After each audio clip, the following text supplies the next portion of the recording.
Make America powerful again.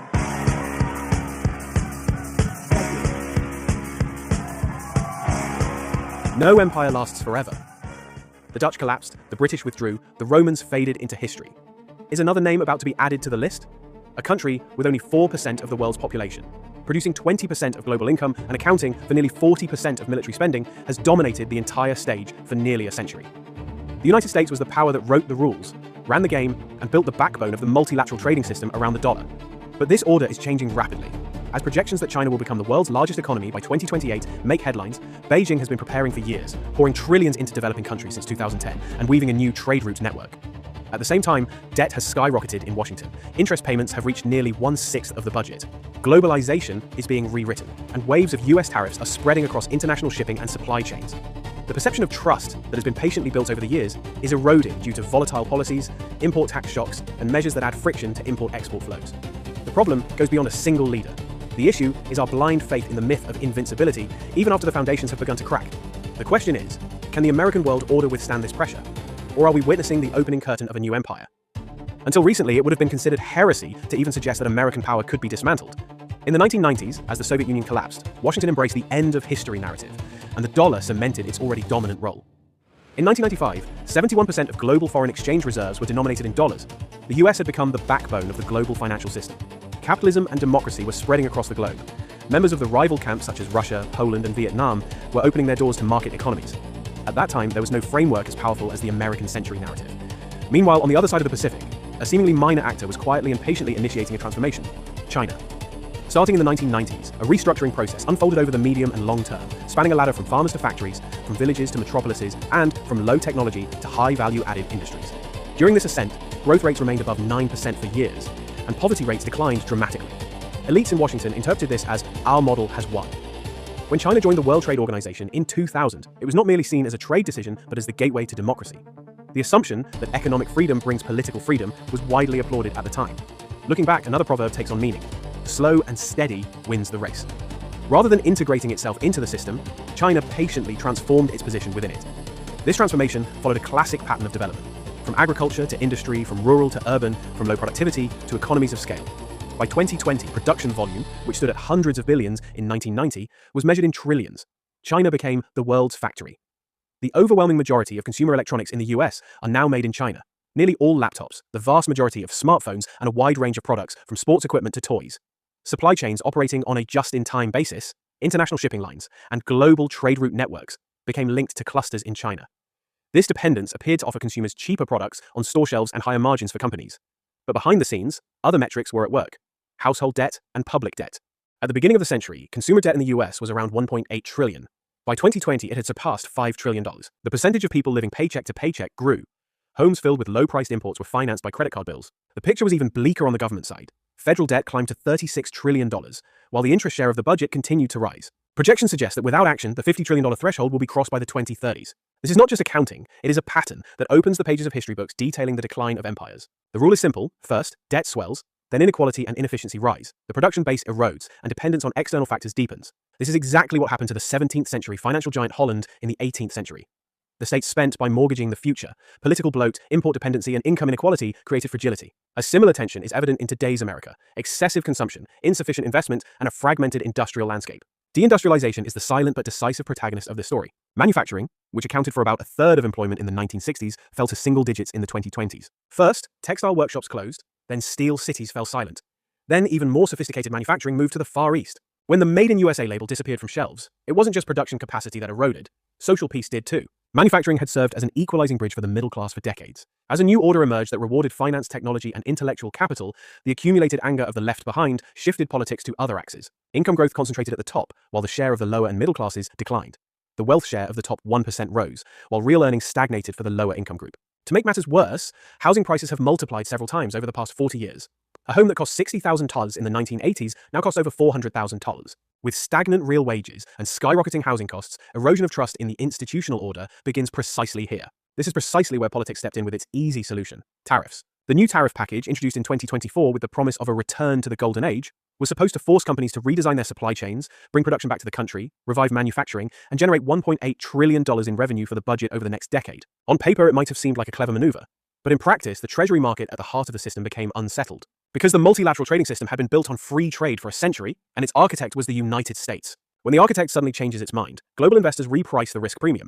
In a scenario where every 1-point increase in bond yields adds an extra $300 billion annually to the federal budget, the fear of a bond sell-off could turn into a full-blown storm. The partial reversal announced 10 days after the initial statement was driven by this very concern. If the balance between interest rates, the budget, and growth is disrupted, the trajectory could swiftly shift toward a fiscal crisis. Historical comparisons come into play here. Rome increased taxes and control in its final century, while Britain made reactive moves to hold on to its empire in the 20th century.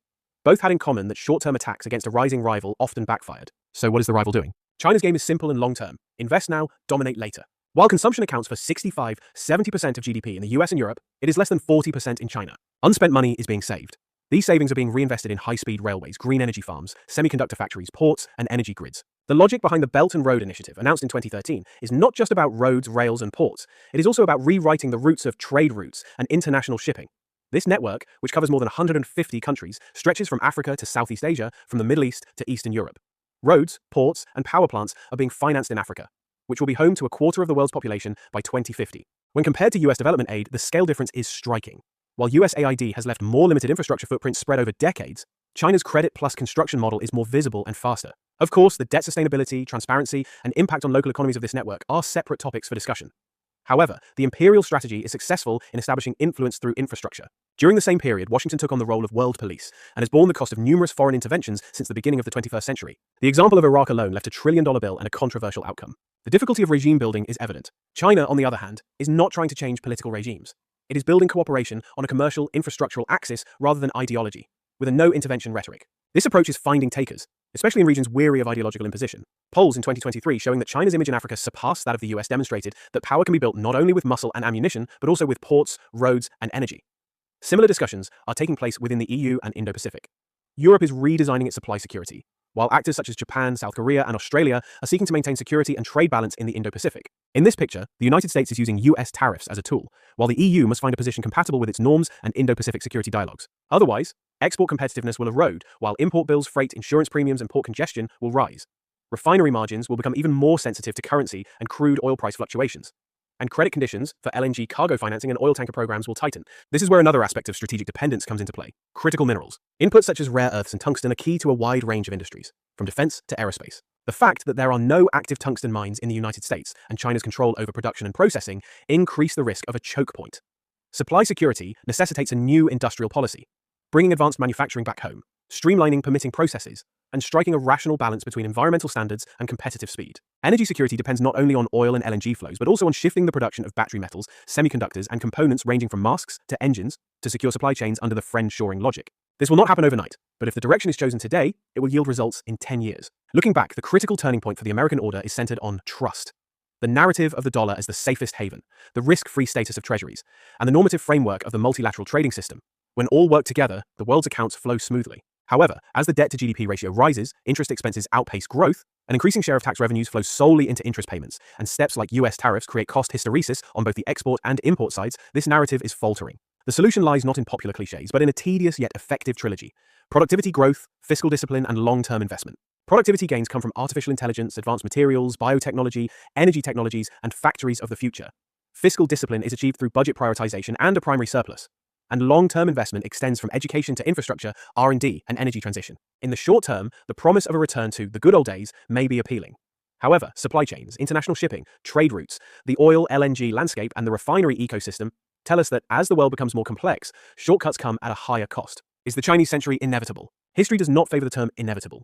Power balances, innovation waves, and demographics constantly influence one another. China's demographic challenges, the real estate sector's consolidation, the burden on local government finances, and growing political resistance in foreign markets complicate this narrative. On the US side, deep capital markets, the creativity of the university startup ecosystem, dynamism fueled by immigration, and flexible institutions remain a massive advantage. However, assuming these advantages will work on their own is a mistake. Tools like US tariffs should be part of a smart industrial policy, creating targeted leverage rather than unmanaged friction. Harmonized standards and joint investment schemes with EU and Indo-Pacific partners, a rational distribution between friend-shoring and near-shoring, increased capacity in international shipping, port automation, customs integration, green fuel fleets, and trade route diversification. All of these support the dollar's credibility narrative. The alternative is a lone wolf, US, squeezed from both sides as import costs rise and export channels narrow simultaneously. Ultimately, the question is this: Can the American world order break free from the debt and inequality spiral and rewrite a new contract focused on productivity? Or will it try to buy time with tariffs, taxes, and ad hoc measures, while a rival playing the long game takes control of the world's pulse through roads, rails, and ports? The cracks we see today may not signal collapse, but rather a choice. The main pillar that keeps an empire standing is not brute force, but the balance of trust and benefit it establishes with the world. If that balance is adjusted correctly, the American century can continue in a new form. If not, a new chapter will be added to the history books. If you found this analysis useful, please like, subscribe, and turn on notifications.